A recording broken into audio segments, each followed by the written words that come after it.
Los presidentes de Uruguay y Argentina acordaron este mes el comienzo de los trabajos preparatorios para concretar la navegabilidad del río Uruguay aguas arriba de Salto y Concordia, superando los obstáculos que existen hoy en día. Se trata de una iniciativa ambiciosa que, de concretarse, daría un impulso fuerte a la hidrovía regional y dinamizaría las actividades logísticas de los dos lados del río, pero en particular en los puertos de Salto, Paysandú y Fray Bentos, además de incrementar el movimiento en las terminales de Nueva Palmira. La semana pasada dialogamos acá en Perspectiva con el abogado, ex catedrático y ex embajador Edison González Lapeyre, que planteó varios reparos a la viabilidad de esta idea binacional. ¿Qué se responde desde el gobierno a esas objeciones? ¿Cuáles serían los beneficios para el país? ¿Cómo se va a dar los pasos? Bueno, vamos a conversar a partir de este momento con el subsecretario de Transporte y Obras Públicas, Juan José Olaizola. Olaizola, bienvenido, gracias por acompañarnos. Buen día, Emiliano, un gusto estar acá. Vamos por partes. En primer lugar, ¿a qué se refiere esta coincidencia que se alcanzó entre la calle Pou y su colega Alberto Fernández en la conversación del 11 de junio, jueves 11 de junio? ¿Qué es navegabilidad del río Uruguay en este caso? Cuando hablamos de navegabilidad del río Uruguay, en este caso, estamos hablando de hacer posible la navegación del río Uruguay al norte de la represa de Salto Grande, aproximadamente 500 kilómetros del río Uruguay, teniendo la posibilidad de ser viable esta iniciativa de captar cargas regionales, cargas tanto del lado argentino como del lado brasileño, que puedan bajar por la hidrovía del río Uruguay, cargas que hoy no lo pueden hacer por ese obstáculo de la represa. Hay un tema ahí que es bastante interesante, cuando el proyecto de la represa, que en realidad el proyecto en sí data del año 46, si no estoy equivocado, ya preveía una esclusa de navegación. Sí, la represa tiene... del lado argentino, exacto, tiene una infraestructura iniciada o inicial para lo que sería una esclusa, ¿no? Exacto. Y cuando se hizo la represa, lo que usted decía, se previó la esclusa que no tiene el equipamiento, ¿no? Está la esclusa en la construcción, pero no tiene el equipamiento. Pero se pensaba ya en la navegación al norte del río Uruguay en aquellos años, es decir, que la represa no fuera un obstáculo. Ya en aquel momento, aquella gente que imaginó la represa imaginaba también navegar al norte del río Uruguay. Hoy tenemos... Pero a ver, sí, la historia es larga. La historia es larga. La historia, a propósito de la navegabilidad, podría decirse que empieza en 1890. Eso lo recordaba hace poco el diario El País. Los primeros estudios son de aquel año, 1890. Después se realizaron otros sobre el comportamiento del río y sus potencialidades. En 1946 se firmó el primer acuerdo binacional que incluía la navegabilidad del río Uruguay. Bueno, y en los 80, en los 70 y 80 se construyó la represa con la posibilidad de esa esclusa. Pero hasta ahora, nada. Bueno, exacto. Pero el tema es así. Hasta ahora tal vez no había las necesidades de sacar carga que hay hoy y que se expresan de distinta manera. Por un lado, hemos estado nosotros dialogando hace poco tiempo con el gobernador de Entre Ríos, Gustavo Bordet. Hemos estado allí en Salto con las autoridades de la Comisión Técnica Mixta de Salto Grande. Estuvo el propio secretario de Presidencia, Álvaro Delgado, y ellos están interesados y nos han trasladado también la voluntad de la Gobernación de Corrientes en el mismo sentido, de que hay interés de sacar cargas de ese lado. Vayamos ahí a ese detalle. ¿Quiénes serían los usuarios? ¿Quiénes hoy podrían utilizar el río Uruguay si fuera más navegable? Empieza por el lado argentino, usted. Es lo mismo, o sea, se podría captar cargas del lado argentino y del lado brasileño. Del lado argentino hay importantes plantaciones de madera en la provincia de Corrientes, sería carga de chips que podría salir por ese lado, también hay carga de soja, es decir, hay distintas cargas que estarían interesadas en salir por puertos argentinos de la margen del río Uruguay, la margen argentina del río Uruguay, y del lado brasileño nosotros estuvimos en contacto el viernes 13 de marzo, la fecha justo del día que apareció el tema de los primeros casos de COVID en nuestro país. Allí estuvimos en Bella Unión, en el lanzamiento de la temporada de arroz. Estuvo el presidente de la República, el secretario de Presidencia, el presidente del puerto, estuvimos nosotros, estuvieron las autoridades de Salto Grande, estuvo el senador brasileño Luis Carlos Heinze, estuvieron productores brasileños y gente de los sectores de agroexportadores del estado de Río Grande del Sur, de la zona de San Borja, productores de arroz. Allí hay distintas cargas de ese tipo que hoy enfrentan problemas logísticos de la operativa del puerto de Río Grande. Se han llegado a producir colas de 80 kilómetros de camiones en la salida de la producción por el puerto de Río Grande, y esa gente está interesada en explorar la posibilidad de navegar la hidrovía del río Uruguay. O sea que hay un factor ahora que es que los puertos que habitualmente utilizan estos productores brasileños de arroz están saturados, no están dando abasto. Exacto, están con problemas operativos.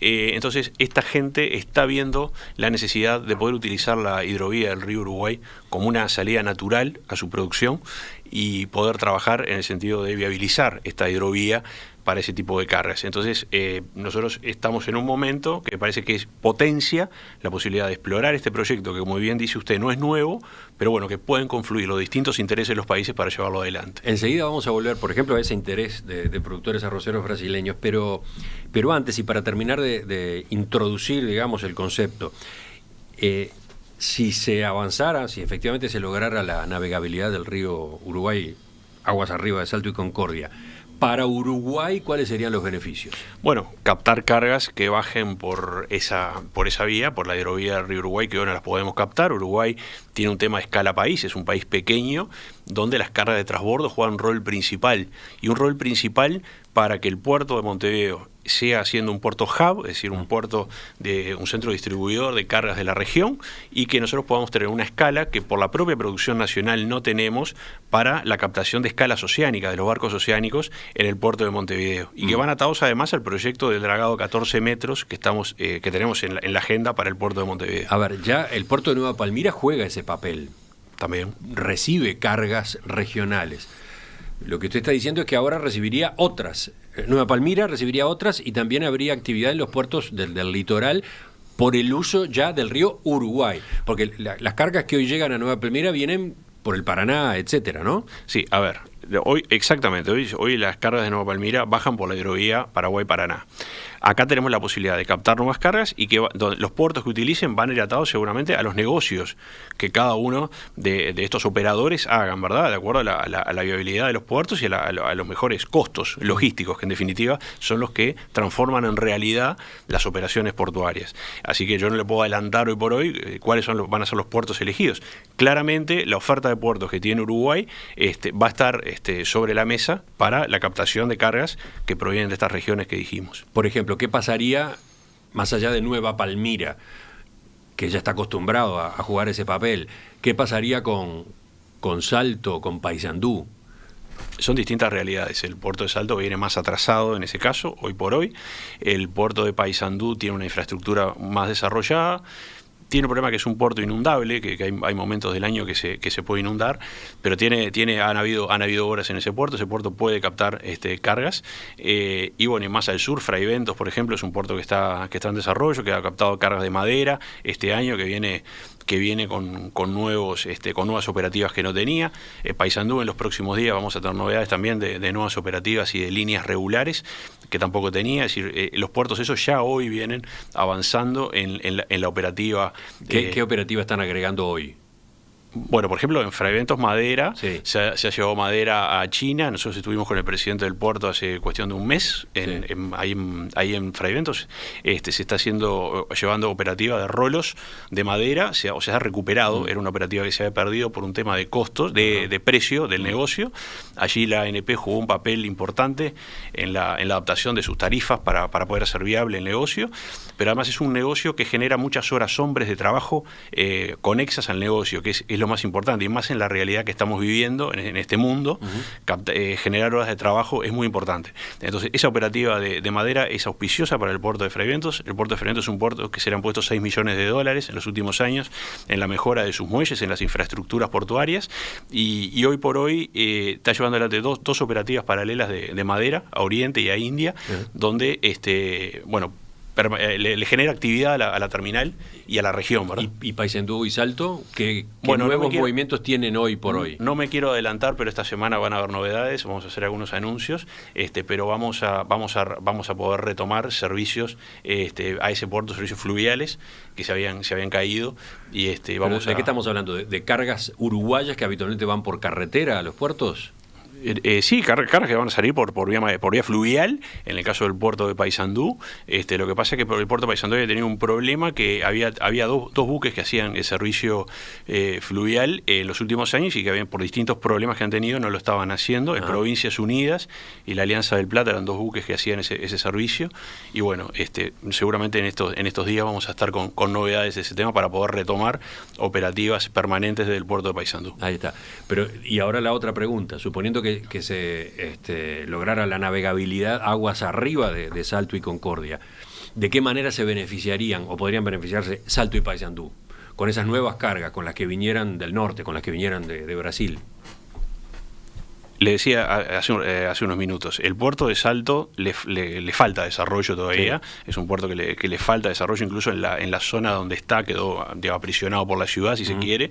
No tiene un respaldo en tierra como para llevar adelante un desarrollo. Eventualmente habría que buscar un traslado de su ubicación. Está pensado la posibilidad de mover el puerto de Salto. El puerto de Salto, si usted lo mira, no es un puerto que tenga un respaldo en tierra como para operativas importantes. Sí lo tiene el puerto de Paysandú.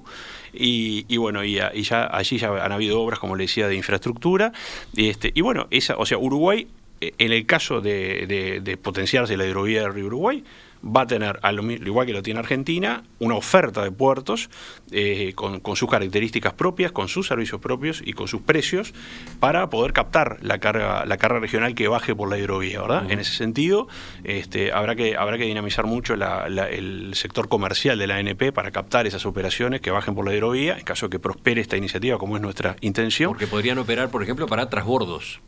Seguro, carga que viniera de Brasil. En barcazas y que transbordara en puertos uruguayos. Transbordaría en puertos uruguayos para seguir hacia abajo. A puertos de ultramar, exacto. Entendido entonces de qué estamos hablando con la navegabilidad del río Uruguay, aguas arriba de Salto y de Concordia. ¿Cuál sería la ventaja? ¿Por dónde vendrían los beneficios y las nuevas actividades? Vamos a hacer una pausa y retomamos enseguida la entrevista con Juan José Olaizola, subsecretario de Transporte y Obras Públicas, para conocer de qué manera vieron ellos en el Ministerio todas estas advertencias y objeciones que formuló el ex embajador González Lapeyre, que es bastante escéptico con respecto a este proyecto. Los presidentes de Uruguay y Argentina acordaron este mes el comienzo de los trabajos preparatorios para concretar la navegabilidad del río Uruguay aguas arriba de Salto y Concordia. ¿De qué se trata el proyecto? ¿Qué posibilidades reales tiene? Estamos conversando esta mañana con Juan José Olaizola, subsecretario de Transporte y Obras Públicas. Olaizola, recién en la primera parte yo le preguntaba y usted explicaba, en qué consistiría ese trabajo para lograr la navegabilidad. ¿De qué hablamos con navegabilidad? Usted dice 500 kilómetros arriba de Concordia y Salto, entrando en territorio brasileño. Y hablaba también de cuáles serían los movimientos de cargas que se podrían generar, cuáles serían los impactos económicos en Uruguay en particular. Hay oyentes que agregan a lo que ya se mencionó las posibilidades del turismo fluvial, bueno. Pero la semana pasada hablamos acá en Perspectiva con el doctor Edison González Lapeyre, que conoce mucho de estos temas, ex catedrático de la Facultad de Derecho de la Universidad de la República en Derecho Internacional Privado, Derecho Internacional Público, Derecho Diplomático, ex embajador, negociador del Tratado del Río de la Plata y su Frente Marítimo, del Estatuto del Río Uruguay, del Tratado para el Desarrollo de la Cuenca Hidrográfica del Río Cuaraim, en fin. Él publicó una carta en la que decía: personalmente me gustaría que este proyecto se llevara a cabo. He navegado el río Uruguay, lo he recorrido por sus costas hasta Chapecó, pero no se trata de apoyar una iniciativa de estas características cuando no se dan las condiciones de viabilidad necesarias y para que luego fracase, como ocurrió con Pluna, Gasallago y el puerto de Aguas Profundas. ¿Cómo observó esas advertencias de González Lapeyre? Mire, tengo una excelente opinión del profesor González Lapeyre, además una muy buena relación personal. Lo visité hace pocos días, estuvimos charlando y escuchando su opinión, habíamos leído las publicaciones de prensa. ¿La visita fue a raíz de la carta? Sí, cuando él publicó la primera o la segunda carta lo llamé y lo visité, y además ya le digo, me llevo muy bien con él y he tenido varias charlas en estos últimos años, siempre es un gusto escuchar las opiniones de él porque es un conocedor de estas materias y un especialista. Y él tiene reparos en torno a este tema. Nosotros somos conscientes de los reparos que hay. A ver, yo quiero distinguir acá dos cosas. Uno, lo que es la voluntad de llevar adelante un proyecto de este tipo y hacer todo lo que esté a nuestro alcance para llevarlo adelante, y otra es desconocer algunos obstáculos que hoy existen y que hay que superar. Nosotros somos conscientes de esos obstáculos y además, por eso mismo además lo fuimos a visitar, porque como él es un conocedor, para repasar las objeciones que él tenía y bueno, tener claro, porque siempre nos iba a dar algún elemento más, como conocedor de estos temas que de repente no teníamos en agenda. Pero a ver, vamos en orden. Por ejemplo, en el plano jurídico, González Lapeyre sostiene que la implementación de este acuerdo requiere un tratado internacional de 3. No alcanza con la voluntad de Argentina y Uruguay, que por lo visto existiría. Hace falta Brasil. ¿Hay alguna línea de diálogo con el gobierno de Brasil en esta materia? Se están llevando adelante, se van a llevar adelante en los próximos días contactos con el gobierno de Brasil al alto nivel, para justamente hacer trasladar la voluntad de nuestro país en el sentido de desarrollar esta hidrovía, en el mismo sentido que se hizo con Argentina, y tratar de generar las condiciones para que Brasil acompañe este proyecto. Es muy importante contar con Brasil como socio de este proyecto. Él tiene serias dudas de que un emprendimiento de este tipo le interese a Brasil. La semana pasada, cuando lo entrevistamos acá, González Lapeyre fue categórico cuando recordó las dificultades históricas que tuvo este proceso con Brasil, especialmente en la época en que él fue funcionario de la Cancillería. Vamos a escuchar un fragmento de lo que decía. Fueron contestes en afirmar, estoy hablando de algo que sucedió hace 30 años, que al Brasil no le interesaba que sus cargas bajaran por el río Uruguay, tuvieran que estar sometidas a la jurisdicción de Argentina y de Uruguay en un tramo bastante importante, fueran transbordadas en puertos argentinos y uruguayos para llegar a ultramar. Ese no era el interés del Brasil, cuando tenían la posibilidad por vía terrestre de ir directamente a los puertos de ultramar que tiene el Brasil sobre el Atlántico, como son, por ejemplo, el puerto del Río Grande, que tiene una profundidad de 16 metros en la actualidad. ¿Qué responde usted? Tradicionalmente Brasil tuvo esa posición que refiere el doctor González Lapeyre. También es cierto que cada día más en el transporte de las cargas están influyendo los costos logísticos y las posibilidades logísticas, ¿verdad? Entonces nosotros creemos que en este momento ese tema va a pesar en la negociación y hay que ver realmente cuál es la posición de Brasil. Yo no me quiero aventurar a cuál va a ser la posición de Brasil en el año 2020. Hay que hacer los contactos previos y hay que esperar cuál va a ser la postura del país vecino. Nosotros confiamos en que esta necesidad logística que tienen sectores muy importantes de la producción brasileña del Estado de Río Grande puedan apoyar una decisión de Brasil en el sentido de habilitar lo que es parte de la carga de un Estado brasileño, que no va a afectar sustancialmente lo que es el movimiento de carga de todo el Brasil, pero que puede dar por un tema de costos y por un tema de facilidad de salida por el río Uruguay, una nueva posibilidad de salida para la carga brasileña de Río Grande del Sur. Por un lado están los intereses de esos productores arroceros de Brasil que usted citaba, pero hay otros operadores, ¿no? Hay otros empresarios, por ejemplo, del transporte, de la logística. Es de suponer que habrá presión, que habrá grupos de presión para bloquear el camino de la navegabilidad del río Uruguay, ¿no?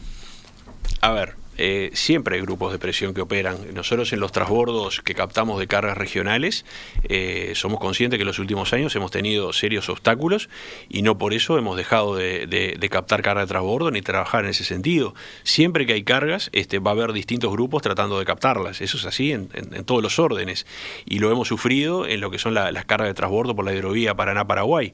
Así que eso es una realidad del transporte marítimo y fluvial.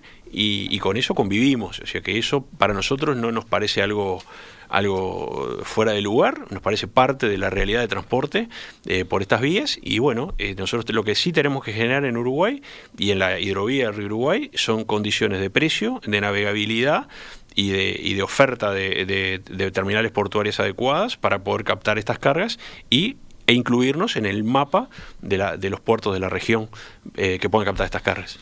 En lo diplomático, González Lapeyre sostiene que para avanzar con este proyecto se requiere tratar la delimitación de fronteras con Brasil en el conjunto de islas que se ubican en la desembocadura del río Cuareim en el río Uruguay.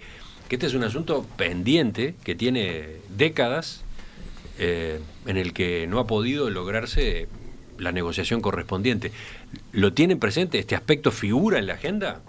Bueno, eso es un aspecto netamente técnico y muy vinculado, seguramente capaz que es una pregunta más para las autoridades de la Cancillería, para la gente de asuntos limítrofes, tratar esos temas. Así que nosotros queremos ir por partes y vamos, sobre todo nosotros nos estamos ocupando del tema de navegación y del tema de las cargas y llegado el momento se tendrá que analizar con los equipos de la Cancillería lo que son los asuntos vinculados a los temas limítrofes y que puedan involucrarse en este proyecto. No, por eso, pero es impresionante todo lo que termina apareciendo, ¿no?, en el camino. Sí, son distintos aspectos, es un proyecto que tiene su complejidad, pero bueno, a veces los proyectos que tienen su complejidad también son los que uno le motiva más a trabajar y a seguir adelante para tratar de llevarlo adelante. Y también hablaba de que hay que realizar obras, ¿no? Obviamente, hablaba de las obras. Me gustaría en esta materia, en cuanto a obras, dividir en dos partes la charla. Él dice que para empezar son necesarias obras de Salto Concordia hacia abajo, agua hacia abajo, ¿no? En ese plano, ¿qué es lo que está en carpeta? ¿Cómo lo están observando ustedes? A ver, es verdad, hay que dragar algunos pasos, depende cuál es el proyecto que se escoja. Hay más de un proyecto para superar la represa de Salto Grande. En algunos casos hay que dragar en el Salto Chico, y después hay otros pasos al sur en el río Uruguay que habría que dragar, y después también hay obstáculos al norte, Itacumbú, Ceibos, hay distintos obstáculos que habría que dragar al norte de la represa, ya en el río Uruguay, que para hacia el lado norte, que bueno, también hay que evaluar, hay que hacer un estudio de lo que sería el dragado y los costos de llevar adelante esos dragados. Uh-huh. ¿Están manejando plazos? ¿Están manejando ya, digamos, planes concretos en esta materia? Estamos haciendo los contactos a nivel político para poder llevar adelante un grupo de trabajo que pueda dedicarse a trabajar en estos temas que estamos reseñando. Hola, Isola, sigo preguntándole a propósito de planteos que hizo González Lapeyre, por ejemplo, acá, concretamente en la entrevista, ¿no? Él hizo hincapié en el volumen de las obras que sería necesario encarar. Su estimación, considerando todo lo que hay que hacer, aguas abajo de Salto Concordia, aguas arriba, y lo que es necesario invertir en la propia represa para que la esclusa prevista funcione, él habla de varios miles de millones de dólares. Y se pregunta si se justifica la ecuación costo-beneficio. Este cálculo todavía no está.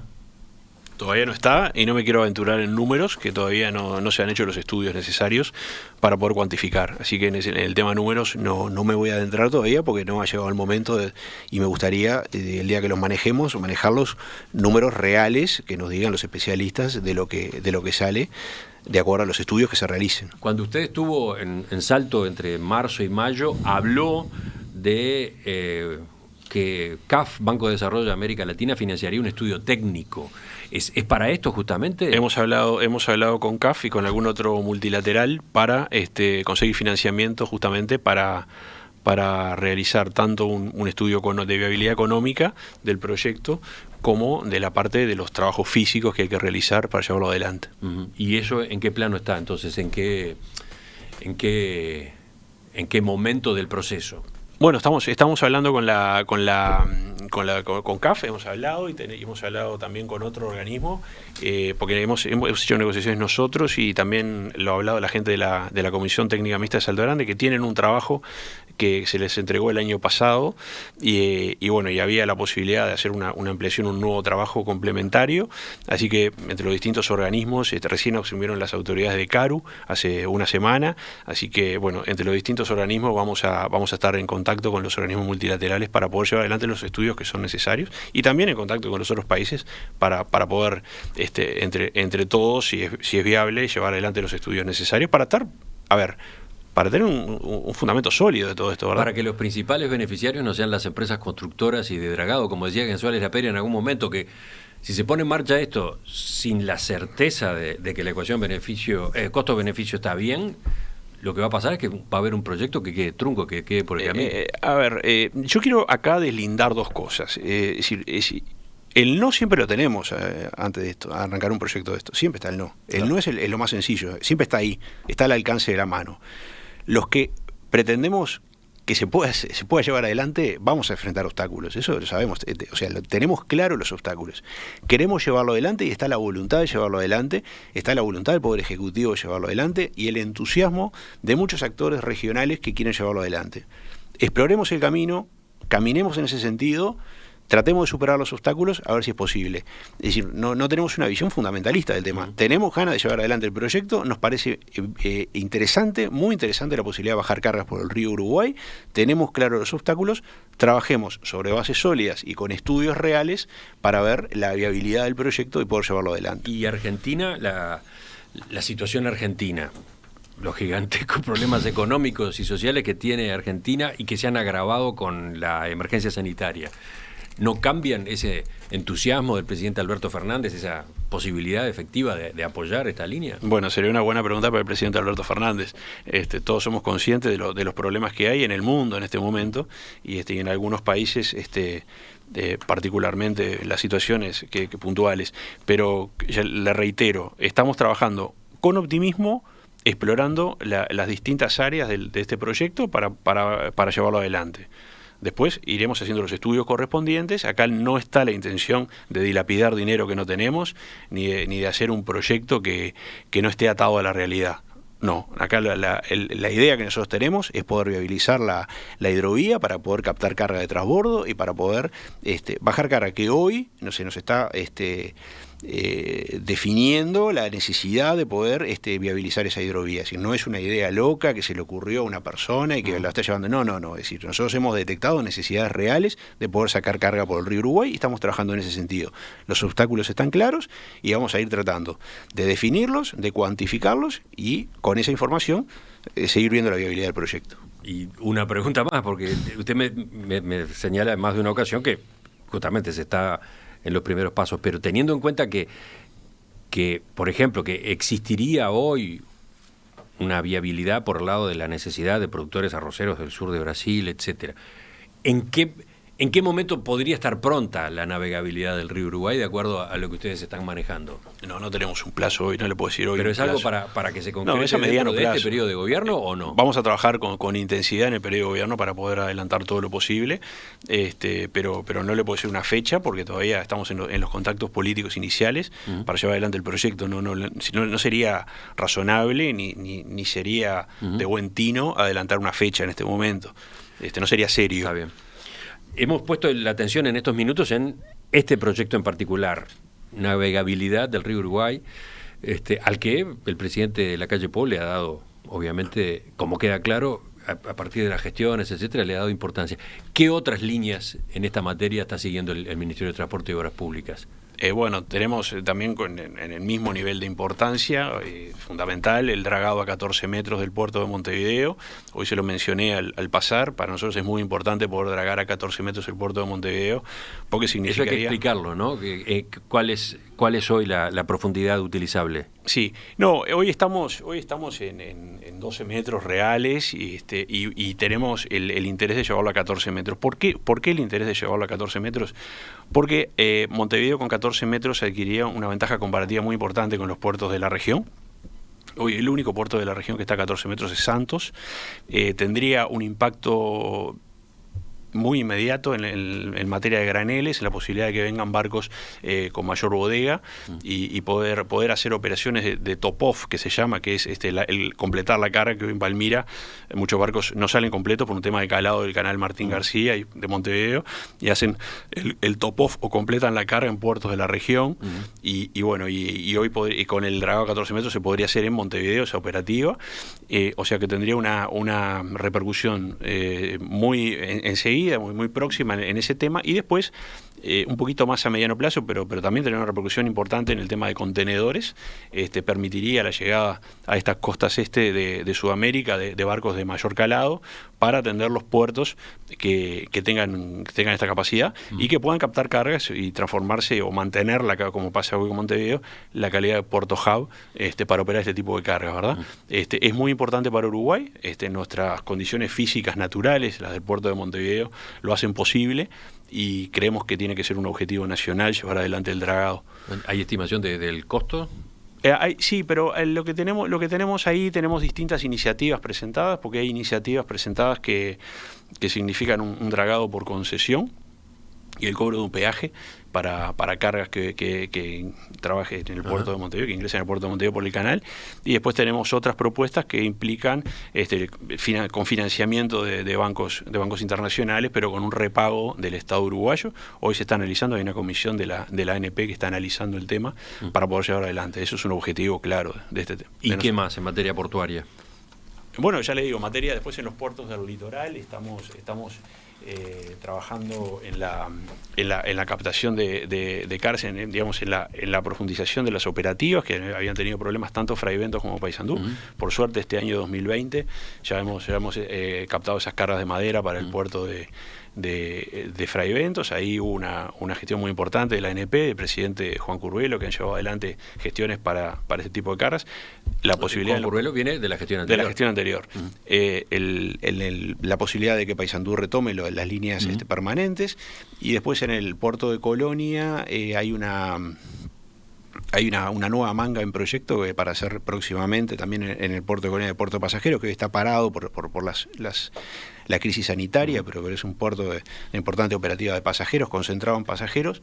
Tenemos también en Juan Lacase la necesidad de reactivarlo. Hay un proyecto, hay un barco interesado en un barco RoRo para llevar camiones allá a Buenos Aires, que hay un proyecto que está en la vuelta, que todavía no lo tenemos concretado, pero que está ahí para poder reactivar el puerto de Juan Lacase.